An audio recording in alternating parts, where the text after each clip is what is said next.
Portunave, Maestra, Associação Brasileira dos Terminais de Contêineres de Uso Público, Abratec, Santos Brasil, Multiterminais, Vale, Agência Nacional de Águas, ANA, Ministério do Meio Ambiente, Empresa Maranhense de Administração Portuária, EMAP, Libra Terminais, Caramuru Alimentos S.A.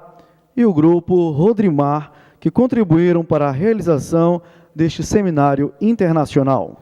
Dando continuidade ao primeiro Seminário Internacional Logística, Base para o Desenvolvimento Sustentável, edição Maranhão, teremos o painel de abertura com o tema A Logística Brasileira sob a ótica do setor portuário, tendo como palestrante o excelentíssimo Ministro de Estado da Secretaria de Portos da Presidência da República, José Leônidas Menezes Cristino.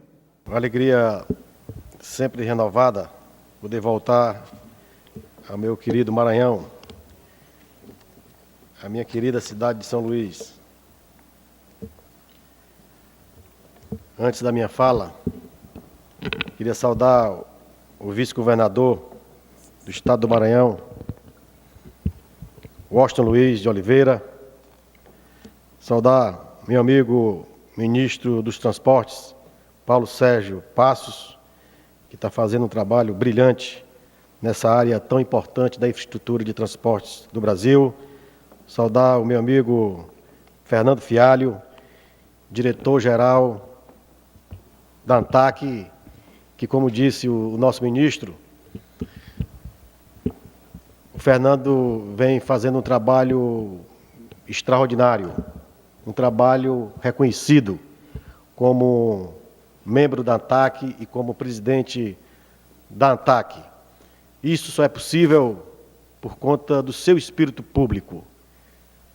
Ele é um empresário renomado aqui no Maranhão, tem seus afazeres aqui há muitos e muitos anos, mas o Brasil chamou e ele está servindo a nós todos e contribuindo substancialmente para o crescimento e o desenvolvimento desse setor tão crucial para a nossa economia. Ele só vai sair em fevereiro por força da lei, que se não fosse por força da lei, ele continuaria, sem dúvida nenhuma, servindo o Brasil na ANTAC. Saudar o meu amigo João Paulo Papa, prefeito de Santos, um prefeito também ilustrado, renomado e reconhecido, não apenas na Baixada Santista, mas em todo o estado de São Paulo e também no Brasil. E ele é uma pessoa, como eu falei, uma pessoa iluminada, porque quem tem um nome desse, João Paulo, e Papa, e prefeito de Santos, é mais do que iluminado. Saudar meu amigo, deputado federal Edinho Bessa, que também é daqueles que está no dia a dia. Já o conheço há muitos e muitos anos, quando eu fui deputado a primeira vez em 95, ele já estava lá no batente e sempre trabalhando para melhorar a condição de vida e de desenvolvimento, não apenas do seu estado, mas também de todo o país. Eu sou testemunha desse trabalho efetivo, diário e permanente do deputado Edinho Bessa. Saudar o deputado estadual Magno Bacelar, também saudar o deputado estadual Estênio Rezende, que me deu uma notícia maravilhosa, né, Fernando? Que eu já era, né? Mas fui agora legalmente filho, né? Cidadão do Maranhão. Para mim é uma honra muito grande, porque esse estado é um estado referência para a minha vida de engenheiro, de técnico, porque foi aqui o primeiro estado que eu trabalhei como engenheiro civil, como engenheiro rodoviário, trabalhando em algumas rodovias, que eu já falei isso anteriormente, mas vou repetir, em algumas rodovias aqui no estado do Maranhão, e também no início da terraplenagem do terminal do Porto, né, do Itaqui e da Ponta da Madeira. Por isso, é um estado muito querido e de uma referência muito grande para a minha vida. Saudar o presidente da EMAP, Luiz Carlos Fossati, que também está fazendo um trabalho importante nesse porto, que tem uma importância estratégica extraordinária para a economia do Brasil. Saudar o Nelson Calmon Bahia, que é o capitão de mar e guerra, capitão dos portos aqui no Maranhão. E a Marinha é uma instituição que eu prezo muito, respeito muito, porque é uma coisa organizada, sistemática e trabalha para o crescimento do nosso país e na defesa da nossa pátria. Saudar o Matheus Miller, secretário executivo da Associação Brasileira de Recintos Alfandegados, que sempre está aí acompanhando o nosso trabalho. Saudar os empresários aqui presentes, representantes do setor portuário nacional. E, por fim, saudar o Sérgio Aquino. O Sérgio, ele foi saudado 2 vezes, né, pelo mestre de cerimônia. Não sei por quê. É um lobby, né?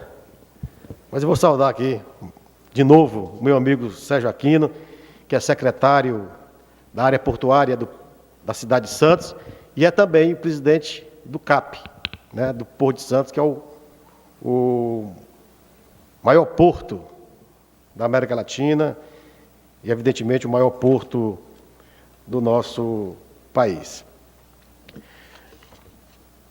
O meu amigo Paulo Passos fez uma explanação muito importante, porque ele teve uma visão, elaborou uma visão na área econômica e também em toda a área de infraestrutura de transporte brasileira, evidentemente focada mais nas rodovias, nas hidrovias e nas ferrovias.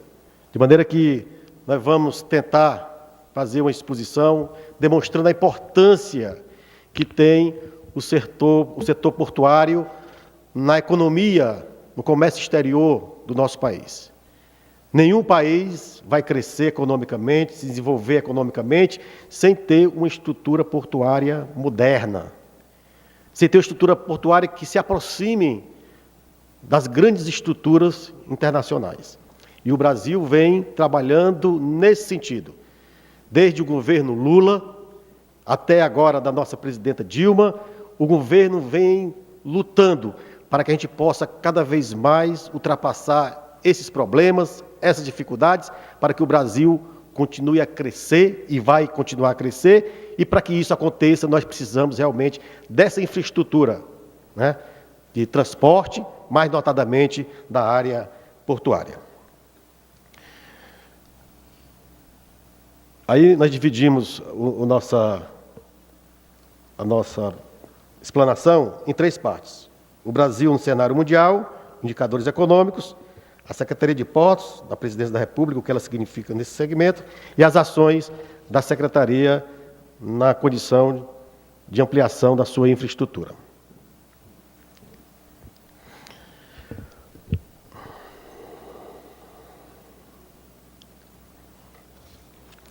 O sistema portuário mundial tem um índice que mede a sua importância e o seu desempenho. No ano de 2007, o Brasil se encontrava no 61º. O primeiro colocado era Singapura, que recentemente nós visitamos, um porto extraordinário, e o último era o Afeganistão. Em 2010, o Brasil passou de 2007 para 2010, do 61º para 41º, um avanço importantíssimo, graças aos investimentos e o cuidado que o governo federal teve para a melhor gestão, a melhor eficiência desse setor. E a Alemanha ultrapassou Singapura, que é um feito também extraordinário, já que Singapura, na realidade, é um país que é uma cidade e que a cidade é quase um porto, né? Por isso, da importância que teve a Alemanha no sentido de ultrapassar esse grande porto, né, que é o porto de Singapura. E o Brasil também teve um avanço substancioso, né, de 20 pontos percentuais, que ficou com a nota nesse índice de 3,2, e a nossa impressão, né, e o nosso trabalho é para que, no final de 12, o Brasil chegue aí ao 30º colocado, né, nesse índice, né, com a nota de 3,45. E, se tudo correr bem e o Brasil continuar a crescer, e vai crescer, como eu já falei anteriormente, em torno de 2022 e 2025, o Brasil possa chegar entre os 10 mais importantes sistemas portuários do mundo. É claro que nós todos temos que trabalhar nesse sentido. E o Paulo fez colocou aqui um fato de suma importância para que o Brasil possa chegar a este ponto, através da formação das pessoas, da formação dos técnicos. E o Lula, Paulinho, vem fazendo isso, fez isso, e a presidenta Dilma vem fazendo também. Eu me lembro, o Edinho sabe disso, que nos anos 90, era uma dificuldade enorme você colocar recursos nas universidades. Eu participei de uma reunião lá em Fortaleza, onde o reitor requisitou esta reunião com os deputados federais e senadores, que estava pedindo, na época, 12 milhões de reais. Sabe para quê? Para pagar energia, água e melhorar a infraestrutura dos hospitais, escola e dos restaurantes dos estudantes lá na Universidade Federal do Ceará. Isso nos anos 90. O Lula, só para citar o Ceará, além de ter melhorado a Universidade Federal, melhorado o ensino da Universidade Federal do Ceará, ele ampliou vários campi no estado. Um na região do Cariri, um na região central e outra na nossa região, lá em Sobral. Quer dizer, para quem não tinha quase nenhuma universidade, hoje nós temos 4 universidades federais e mais do que isso, criou os institutos federais, que graduam e pós-graduam, formando as pessoas, formando os estudantes, melhorando a condição para que ele tenha emprego, um importante emprego, um bom emprego. E o Brasil precisa mais do que nunca disso tudo. E a presidenta Dilma está fazendo esse trabalho também, como disse o Paulo, fazendo convênios, parcerias com as universidades de outros países, para que a gente possa qualificar os nossos técnicos e qualificar os nossos estudantes. O Brasil, se você analisar, por exemplo, na área de engenharia, que é o importante hoje para esse crescimento, em todos esses segmentos que nós citamos, o Brasil, se eu não me engano, de 10 que se formam, 3 são engenheiros. Na Coreia, de cada 10 que se formam, 6 são engenheiros. Precisamos de engenheiros. Vamos fazer engenharia. Na minha época, que eu era estudante, era muito difícil um aluno, um estudante, um jovem querer ser engenheiro. Era médico, advogado, dentista. É tanto que eu tenho 6 irmãos, só eu sou engenheiro. 2 médicos, um advogado, dentista, enfim. Por quê? Porque era difícil naquele momento, não tinha investimento em infraestrutura no nosso país. Eu tive que me deslocar do estado do Ceará, para meu gosto, aqui para o Maranhão. Depois fui para o Mato Grosso, depois me desloquei para Rondônia. E durante muitos e muitos anos é que eu pude retornar ao estado do Ceará e exercer minha profissão como engenheiro. Mas agora é justamente o contrário. Nós estamos requisitando engenheiros. Nós precisamos de novas tecnologias. E só através da engenharia a gente conquista isto. Eu tenho 2 filhos. Um faz engenharia, ou seja, 50%. 50% lá de casa, ao contrário da minha casa, do meu pai, né, que não era 50%, mas eu já estou avançando, né, Paulo? Estou avançando. Por isso, é um fato importantíssimo, a presidenta Dilma está tendo esse cuidado, e nós que estamos na ponta, sabemos como ninguém o que nós precisamos de novos engenheiros e de novos técnicos. Mesmo porque o Brasil passou um tempo muito grande sem investimento nessa área de infraestrutura, principalmente na área portuária. Se fala aí em 20, 25 anos, é um tempo extraordinariamente grande, e é um hiato. Ora, se não tem investimento, não tem engenheiro portuário, não tem técnico nessa área de porto, não tem a melhoria da gestão, não tem empresários que queiram trabalhar nessa área, porque vai ter uma obra aqui, outra acolá, e ninguém sabe às vezes nem se vai ter. Por isso, esse trabalho que o governo está fazendo nesse segmento, ou nesses segmentos, eu não tenho dúvida nenhuma que nós vamos avançar, vamos formar e vamos, sem dúvida nenhuma, nos tornarmos uma das grandes potências econômicas do mundo.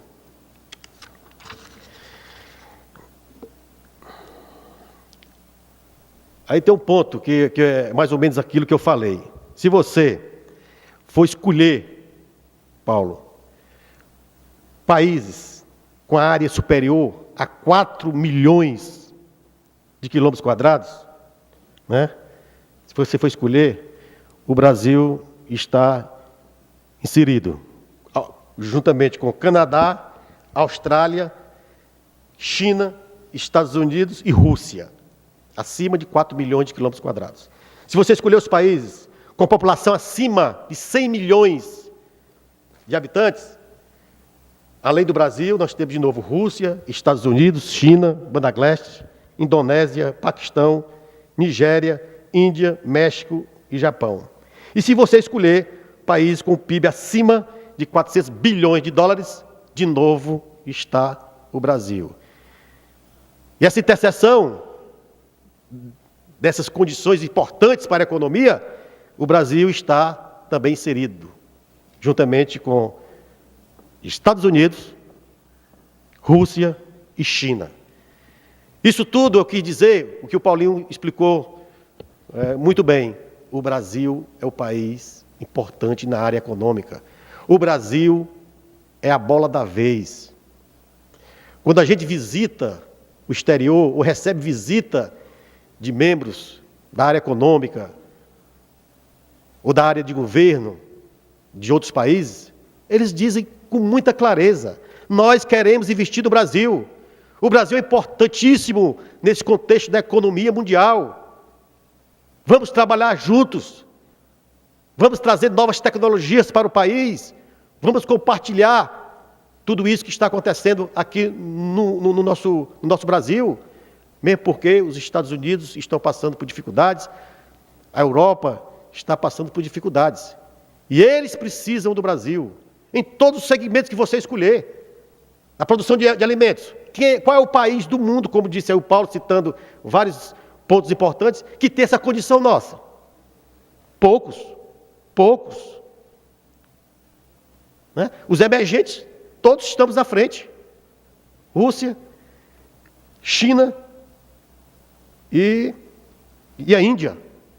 A Índia tem um país grandioso, 1 bilhão de pessoas, né? A estrutura também tem muito a se fazer. A China também é um país de 1,4 bilhão de habitantes. A Rússia, a grande parte do território da Rússia é gelo, né? É uma situação complicada para a produção de alimentos, enfim. Por isso, o Brasil tem todas as condições econômicas e climáticas e de pessoas para seguir em frente e brevemente chegar aí sendo a 5ª potência econômica do país. E nós temos que trabalhar nesse sentido, e o sistema portuário vai sim acompanhar. Vai sim acompanhar. Se é importante a rodovia nessa estrutura de transporte, se é importante a ferrovia nessa estrutura de transporte, se é importante a hidrovia nessa estrutura de transporte, o porto é que é mais importante ainda, porque ele capta, que recebe todas essas riquezas para a exportação e para a importação. 95% do comércio exterior passa pelo porto. Por isso que o governo acertou em investir pesadamente nesses últimos anos neste segmento.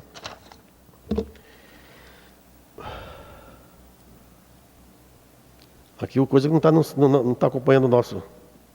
Aí o que eu já falei anteriormente. Outro ponto, acho que o Paulo mas falou rapidamente, que são os investimentos em infraestrutura no Brasil nos últimos anos. Em 2003, o poder público investiu 33,1 bilhões de reais. A iniciativa privada investiu 26,8 bilhões de reais. E assim foi crescente. 2007 para 2008, houve um acréscimo de 21% nos investimentos em infraestrutura, principalmente no setor público, né? De 2008 para 2009, nós crescemos 8,7%, também um crescimento extraordinário, por conta das dificuldades que o mundo passava. De 2009 para 2010, nós ampliamos para 11,6% e a tendência, né, até o final do ano, a gente chegar a mais de 9% de acréscimo, comparando-se com o ano de 2010. Ou seja, 160 bilhões de reais nós vamos investir, tanto o governo, que é a sua grande parte, como a iniciativa privada, vamos investir na área de infraestrutura. Isso, é claro, nós estamos com cuidado, nós estamos tendo uma visão de planejamento para que o Brasil tenha a tranquilidade de crescer e essa infraestrutura corresponder. Outro ponto importante, se você pegar o que nós exportamos e importamos no ano de 2010, comparando-se com o ano de 2009, nós, em porcentagem, fomos melhor do que os grandes países do mundo. Quer dizer, nós exportamos 38% a mais em 2010, comparando com 2009, e importamos 34%, comparando 2009 com 2010. Nenhum outro país teve isso. Nem a China, que é a grande motor da economia mundial, os Estados Unidos, a África, a China, falei a Índia, que teve uma aproximação interessante, né? Tanto nas exportações como na importação. Isso é real. Foram 378 bilhões de dólares. Foi o que nós movimentamos no ano de 2010. Aí a evolução das cargas, né, de 98 para 2010, tanto da carga geral, né, você pode ver que tem evolução, tem crescimento, no granel líquido também tem um crescimento importante, e no granel sólido também tem um crescimento importante ao longo desse tempo todo. Quer dizer, no ano de 2010, nós movimentamos 833 milhões de toneladas. E a tendência é que a gente avance mais ainda este ano de 2011. Pelos últimos levantamentos da ANTAQ, nós estamos crescendo em carga 7%. Ou vamos crescer o ano de 2011, 7% em tonelagem. E no containers, 17%. Desculpe, 18,3%. Olha que coisa extraordinária. Apesar das dificuldades, apesar dos gargalos que ainda nós temos, o porto e o sistema de transporte estamos correspondendo e não estamos, sem dúvida nenhuma, vamos dizer, prejudicando esse crescimento econômico do nosso país. Também está aí um gráfico que demonstra isso, né? O crescimento tanto de carga geral, de containers, isso aqui, né? É um ponto de 2011, mas em containers nós vamos chegar aí a mais de 18,3%, como eu falei anteriormente. E outro ponto que a gente tem que frisar é o problema da matriz de transporte. Né? Não tem cabimento nenhum o Brasil hoje, na área de rodovia, nós movimentamos 60 e alguma coisa por cento de tudo aquilo que nós movimentamos. Na rodovia. Na ferrovia, 22%, 25%. E no transporte aquaviário, de cabotagem, em torno de 13%. Nós queremos uma coisa linear, que o transporte aquaviário chega aí a 30%, o ferroviário 35%, e a rodovia baixa ali para 28%, 25%, que é razoável. Que tem outra função a rodovia. O Brasil começou um pouco assim, descompensado nesse sentido. Por quê? Porque o Brasil tem 8.500 quilômetros de costa e construiu duas rodovias paralelas à costa. Duas rodovias, a 101 e a 116. Era para ser o contrário.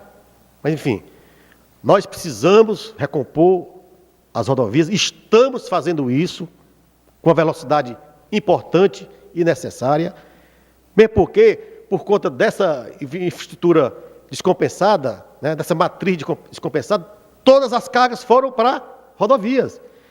E essas rodovias lá para trás foram dimensionadas para uma carga de 15, 20, 25 toneladas. Hoje, nós temos caminhões, vocês sabem disso, com 40, 45 toneladas. Ora, se a rodovia não foi dimensionada para isso, o que é que vai acontecer? Isso que vocês estão vendo aqui e acolá. Mas vamos cuidar bem, é importante, das rodovias, e o Paulo falou isso aqui com muita clareza.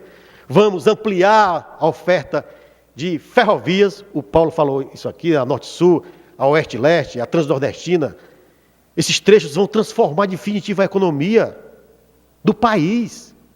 Isso é uma visão estratégica, isso é um planejamento estratégico do sistema de transporte brasileiro. As hidrovias, nós temos aí, segundo os técnicos, 30 mil quilômetros de possíveis hidrovias. Segundo cálculos aí, 30, 35 quilômetros, Paulo? Não sei se qual é o dado que é mais correto. Mas nós temos aí. Em outros países, às vezes a gente vê que eles constroem as hidrovias. Os canais, como tem lá na Alemanha, né? Um canal que foi 160 quilômetros de canal. Aqui nós já temos, é só fazer uma derrocagem, fazer um porto, melhorar isso. O governo está tendo esse cuidado. O Ministério do Transporte está tendo esse cuidado, fazendo parcerias com o governo do Estado, quando a hidrovia é interna, né?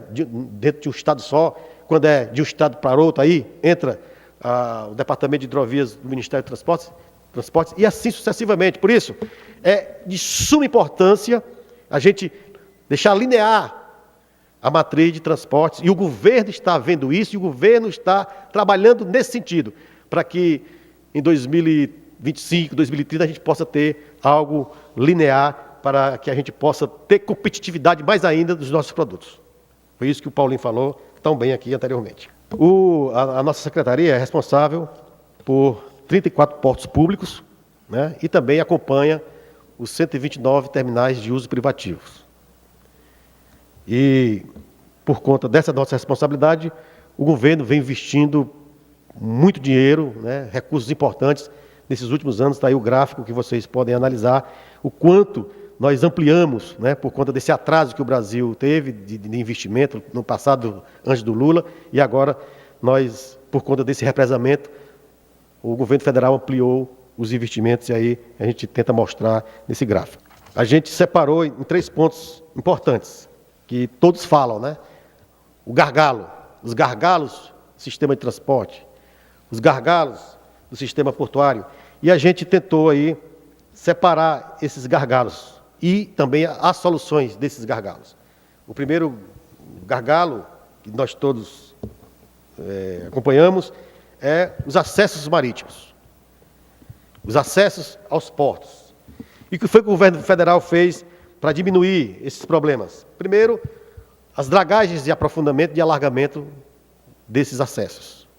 O governo, nesses últimos 3, 4 anos, investiu algo em torno de 2,3 bilhões de reais para melhorar a condição de acesso aquaviário dos nossos portos. Isso dá uma melhoria na ampliação de movimentação de carga extraordinário, porque hoje os navios estão aumentando de tamanho e aumentando de carga, e para isso eles precisam de uma profundidade maior.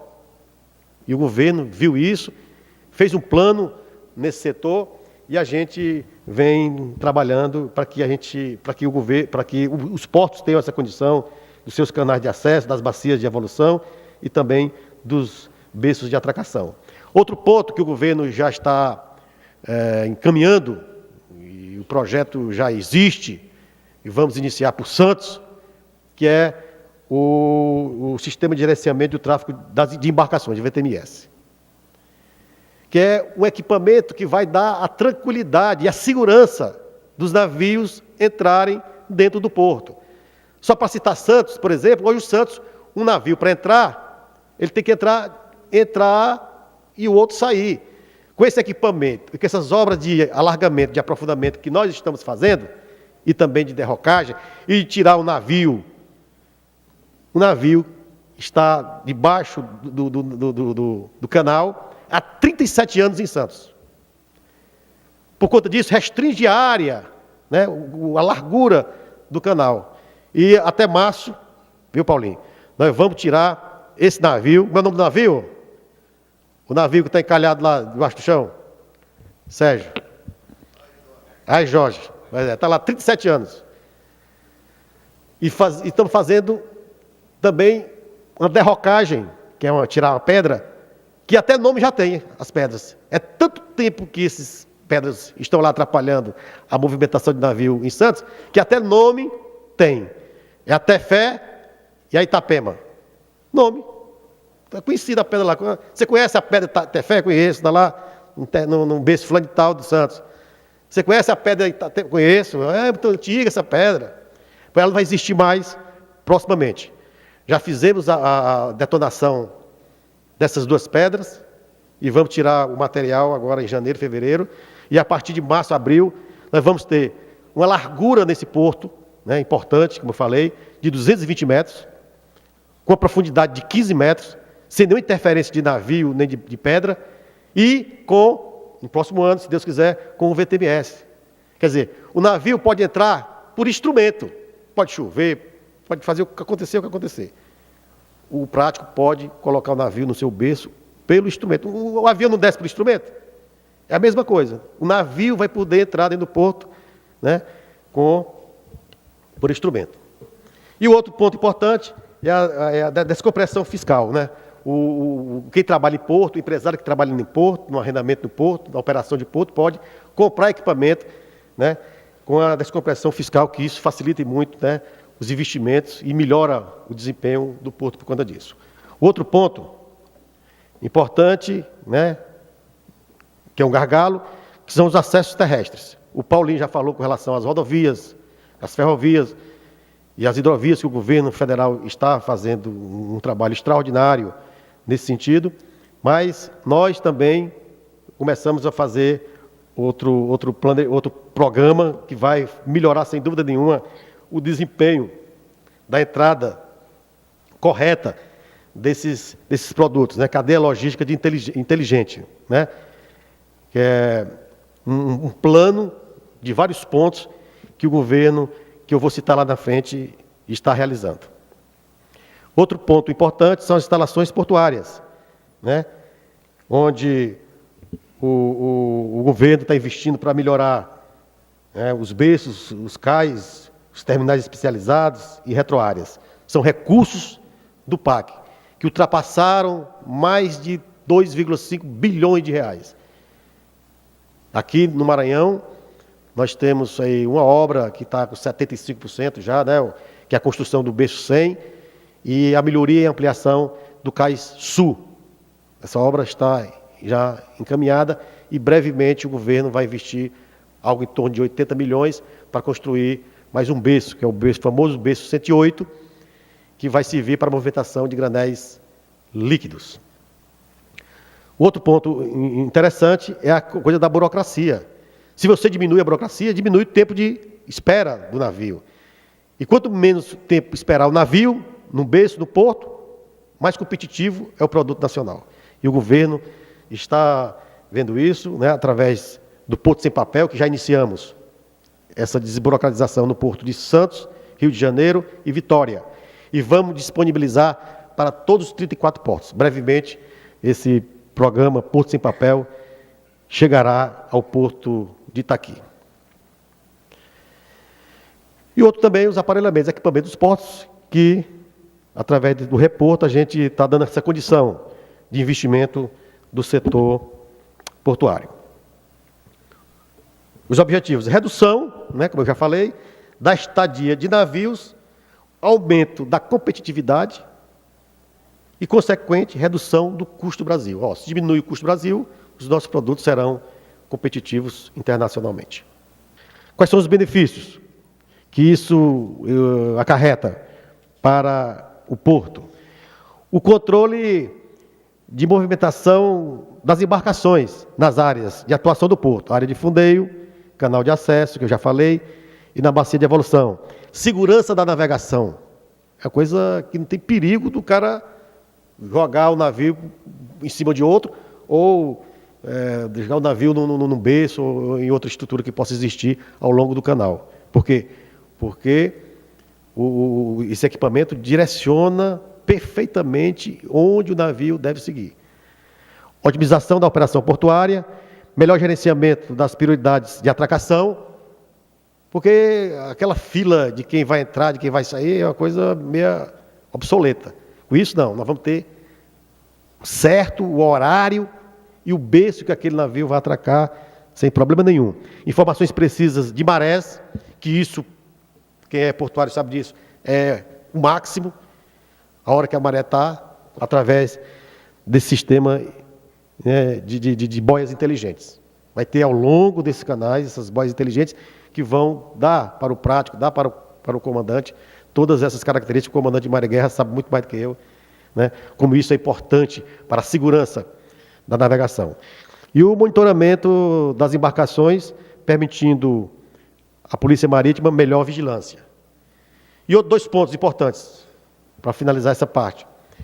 Diminui o seguro do navio e diminui o valor da praticagem.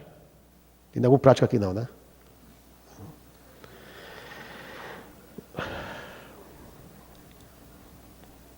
Bom, aí os investimentos na dragagem. Eu vou aqui passar mais rapidamente, porque o tempo já está bem avançado. O que nós concluímos e o que nós estamos a concluir, nós temos aí em torno de 1,8 bilhão de reais. Morto de Mucuripe está com 98%, Natal está com 95%, Cabedelo também está com 85%.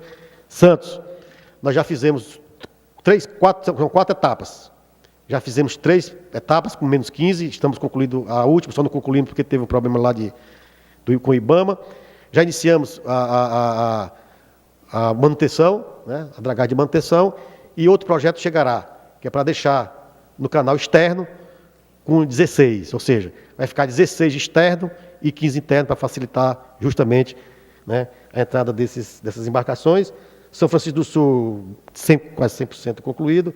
Itajaí, nós quase concluímos, aí deu aquela chuvarada que vocês viram, levou mais material e nós estamos agora refazendo e brevemente nós vamos concluir e deixar o porto de Itajaí com menos 14 metros.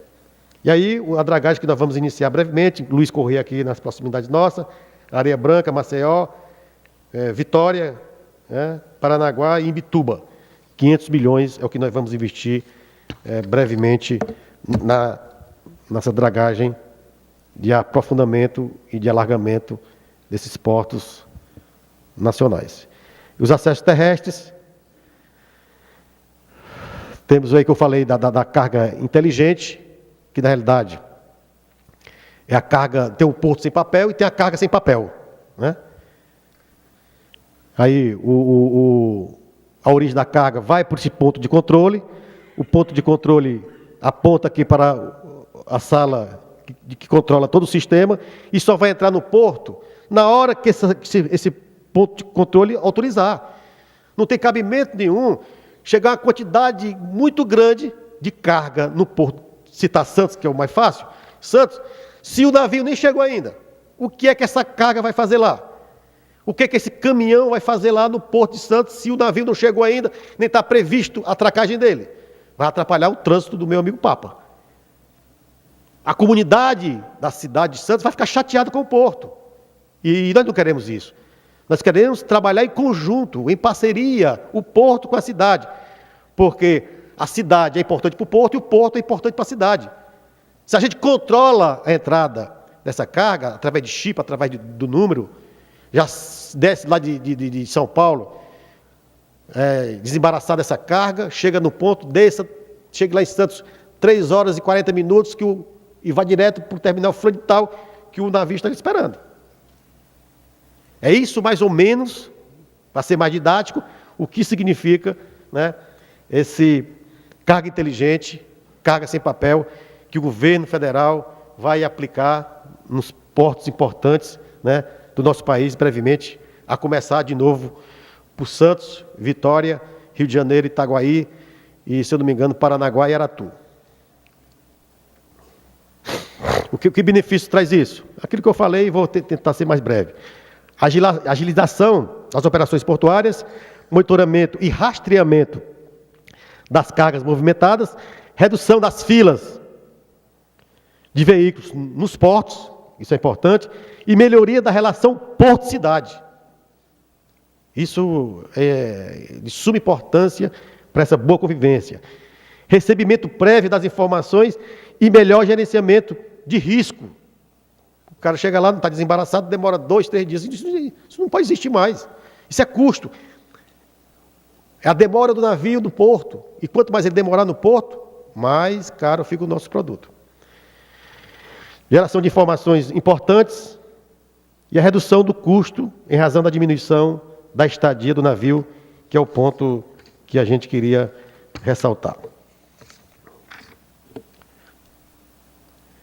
As instalações portuárias, os investimentos no norte, Santarém, Vila do Conde, né, onde nós vamos investir 200 milhões de reais.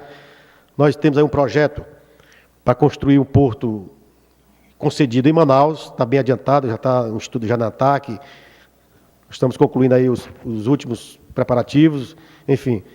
E vai ser muito importante, não apenas para Manaus, já que hoje não tem um porto público lá, né, tem 2 terminais de uso privativo. E a gente tem interesse, estamos aí apurando esses estudos para construir esse porto lá em Manaus. O Porto de Pecém também teve um investimento muito forte do governo do Estado. Recentemente visitamos lá o Porto do Pecém, investimento de 410 milhões, e o governo do Estado vai investir mais 600 milhões de reais para ampliar cada vez mais o porto, no sentido de melhorar o avanço da economia do nosso Estado. Aí do Porto de Itaqui, eu já falei, esses 2 empreendimentos que nós temos aqui, um investimento de 1,1 bilhão de reais, né, nessa área. Outro complexo que nós vamos construir, né, com parceria com a iniciativa privada, é o Porto Sul, lá na Bahia, perto de Ilhéus, na Bahia, onde vai servir a ferrovia que o Paulinho está construindo, que é a Oeste-Leste, que vai integrar Norte-Sul com Leste-Oeste e vai movimentar tanto produtos agrícolas como também minério de ferro, né, através da Bamin, uma empresa que vai operar esse porto juntamente com o governo do Estado e o governo federal.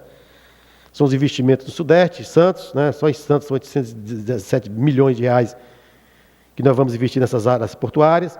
Outro porto que o governo está trabalhando para a construção é o Porto de Águas Profundas, nas proximidades de Vitória.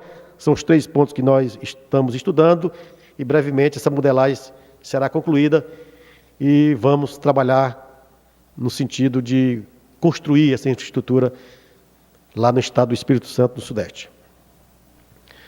As obras do Sul, em São Francisco, Itajaí, Rio Grande. Rio Grande também é um porto estratégico importante, Paranaguá é um porto estratégico importante, assim como é o porto de Itaqui. Aí é o Parque Copa, onde nós vamos construir 7 terminais de passageiros. Um é lá no Amazonas, que está sob a responsabilidade do Paulo, e os outros 6 é de nossa responsabilidade. Mucuripe, Natal, Recife, Salvador, Rio de Janeiro e Santos. Um investimento de 809 milhões de reais para que a gente tenha a condição de receber navios de passageiros e servir com a possibilidade de leitos, né, de hotel no período da Copa do Mundo e, mais do que isso, nos outros períodos. O Brasil tem crescido muito nessa área e vai crescer e, por isso, necessita dessa infraestrutura. O Porto do Mucuripe, a maquete, Porto do Mucuripe, Natal, Recife, Salvador, Rio de Janeiro. Rio de Janeiro, o terminal de passageiros já existe. Nós vamos fazer apenas esse pia em forma de Y, onde você vai poder ancorar aí, né, receber 6 navios ao mesmo tempo. Cada lado desse Y, né? 1, 2, 3, 4, 5, 6. Quer dizer, e mais do que isso, são berços exclusivos, só para passageiros. Diferentemente do lado de Santos, que vai servir no período para passageiros, e quando não tiver passageiros, está dimensionado para receber carga. Como também o de Mucuripe, lá de Fortaleza, o de Natal, Recife e Salvador, vão servir para as 2 movimentações. Já Rio de Janeiro não. Rio de Janeiro é exclusivamente para passageiros. Aí o Santos, que é o alinhamento desse cais de 1.320 metros, né? O outeirinho aí, que vai dar um incremento também na movimentação de carga desse porto. O Porto Sem Papel, eu já falei, era uma coisa que atrapalhava muito, né, esses portos que nós já implementamos esse trabalho, né? Quer dizer, o agente mandava as informações para cada anuente separadamente, cada anuente processava e devolvia novamente para o agente. Agora, né? Agora, como era isso antes desses portos, e que acontece na maioria hoje ainda, era o retrabalho. Existiam mais de 1.900 campos com informações disponibilizadas aos diferentes órgãos anuentes. Muitos deles eram redundantes, ou seja, repetidos para cada anuente. 1.900 informações. E 100 documentos, né? Possibilidade de informações incorretas ou até ausência dessas informações. Alto custo com o pessoal. Era a quantidade de gente dentro desses esportes, né, Sérgio? Vai para lá com papel na mão. Chegou lá no anuente, não, caiu um papel no chão ali, volta, cata o papel, não encontrou o papel, vai lá, carimba, descarimba, carimba de novo, paga a taxa, perdeu a taxa, volta. Isso não tem cabimento. E nós estamos consertando isso, diminuindo o custo do Brasil, diminuindo a quantidade de pessoas trabalhando nesse sentido. Elevado o tempo de gastos para a obtenção dessas anuências, demasiado tempo de estadia do navio, com consequente reflexo nos custos, né, dos nossos produtos. E majoração dos preços dos produtos brasileiros em função da transferência do aumento dos custos do navio para o valor do frete. Como é agora em Santos, Rio de Janeiro e Vitória, e que nós vamos levar esse trabalho para todos os portos públicos brasileiros. Hoje, o agente, através de um documento único, né, manda para uma base de dados todas essas informações, né? Aí automaticamente manda para todos os 6 anuentes, eles processam, se tiver positivo, bolinha verde, se não tiver, bolinha vermelha. Só sai se todas as bolas estiverem verdes. Na tela do computador, o agente sabe qual é o problema que ele tem e já resolve ali. Se é para anexar um documento, fazer um anexo no próprio sistema, posto em papel. Né? Muito melhor. Diminuir a quantidade de pessoas e os dados são corretos.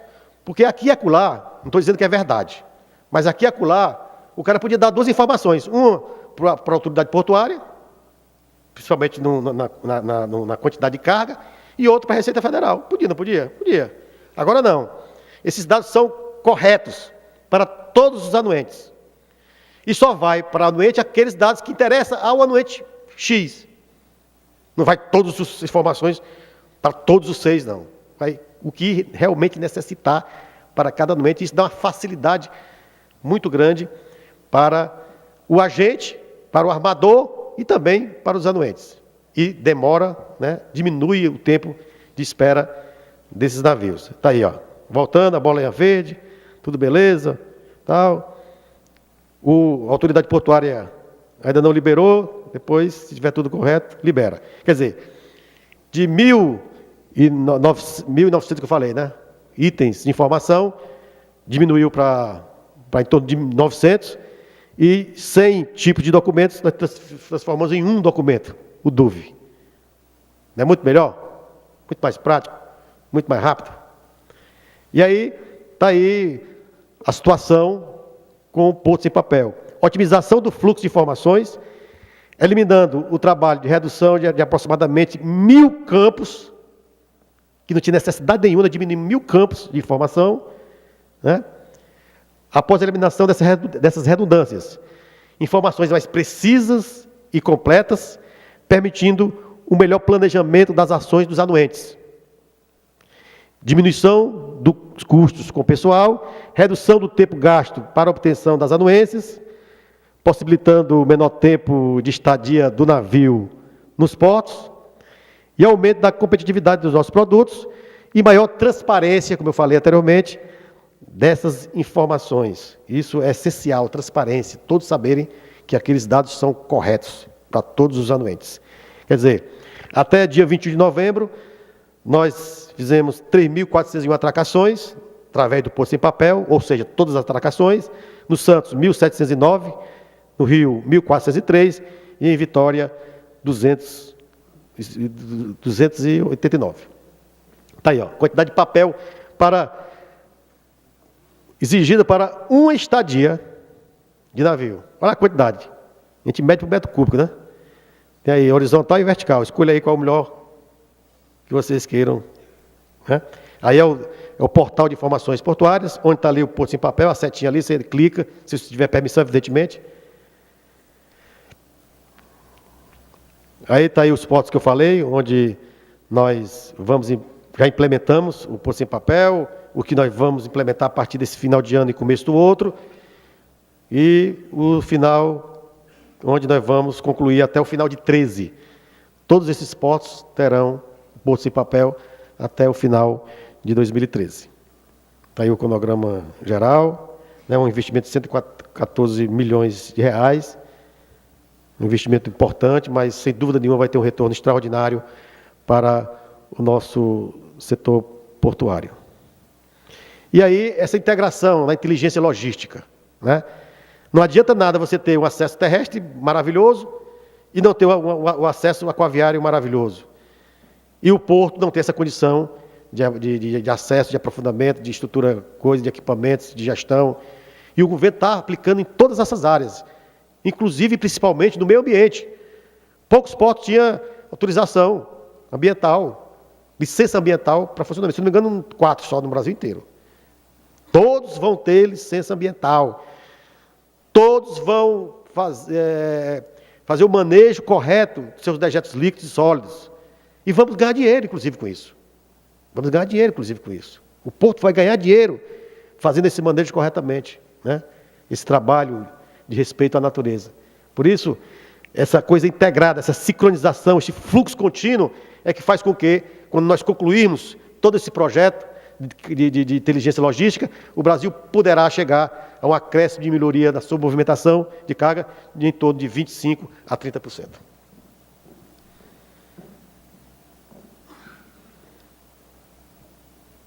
Agora, para finalizar, com a permissão aqui do Papa e dos que vão fazer a palestra, e até em homenagem ao Papa, porque esse filme que nós vamos passar,